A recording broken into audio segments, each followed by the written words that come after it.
Minis are massively popular, but if you've needed the practicality of 5 doors, your only option has been the SUV-style Countryman, until now. This is the new 5-door mini hatchback. It's longer than the 3-door and it gets 5 seats and a bigger boot. We've invited What Car readers along to see what they make of it. It still feels like a Mini, which is fantastic. When I sat in it, the first thing I thought was, yes, I know I'm in a Mini, and that's really nice. And it's really nice to have a bigger car, but still feel that I can have the fun of driving a Mini.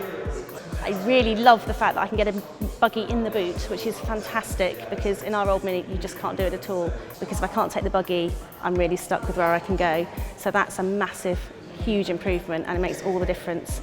5 doors is really good too, because I can get the car seats in and out really easily. I don't have to clamber over between the passenger seat and the driver's seat to try and strap my children in, which is fantastic. And with my son now, who's getting taller and taller and taller, the extra bit of legroom is also brilliant, because my husband's over 6 foot tall and it's already getting to be a bit of a squeeze with him in the back, so that will make all the difference. The only thing that worries me slightly is really their design features. The bonnet at the front is getting longer and longer, and I'm a bit concerned that that is sort of maybe making it lose its inherent mininess. I know that's because of European legislation about safety, but it's a shame that they couldn't find a way of just compacting it back in a little bit. The rear lights as well are starting to take over and conquer the world a bit on the back of the car, and again it'll be nice maybe to compact them down a bit so they start to keep a little bit more of the traditional Mini feature about them. I'm slightly disappointed about the way it looks. The back door here does look a little bit short compared to the front one, but I think maybe it's a kind of look that might grow on you in time.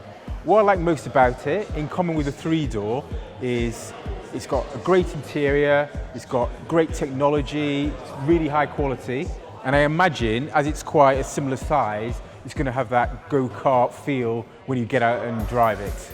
And also, it's got the benefit of a little bit more space, but having to get a much larger car like the Mini Countryman.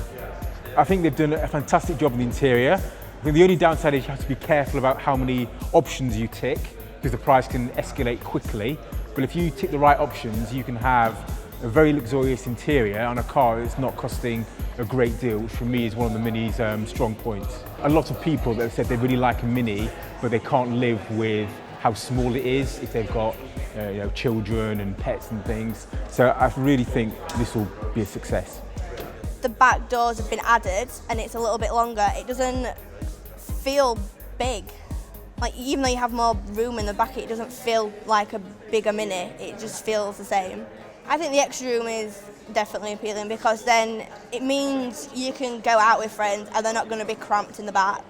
They can have that little bit of extra leg room, and even with the boot as well, it means you can spend more when you go out shopping because you've got that extra boot space. I love how the speedometer's moved to the steering wheel. You can clearly see what you're doing. You don't have to lean over to check your speedometer, and it's not a small number anymore. The only thing I don't like about it is with the armrest in the front. Obviously, because of the media package, you have it, but when it's up, you can't get to the handbrake very easily. You have to knock it up to then put the handbrake down, to then knock it back down if you want it down. It's just a bit, it's almost just that little bit too long to be able to reach the handbrake properly. The thing I really like about the 5-door Mini is how it's so really not a huge amount bigger. I mean, the lady from Mini said it's only 16 centimetres longer. It's fantastic. It just doesn't look too much different from a standard 3-door, which is kind of what we really like about Mini. I was so surprised at how easy it is to get in and out of the back and how much space there is there. So the door looks quite squished, but when you get in, there's loads of space. I've got good headroom, good leg room, doesn't feel cramped. My wife and I tend not to travel particularly light, so we like a lot of boot space. The boot obviously is a lot bigger than the standard 3-door.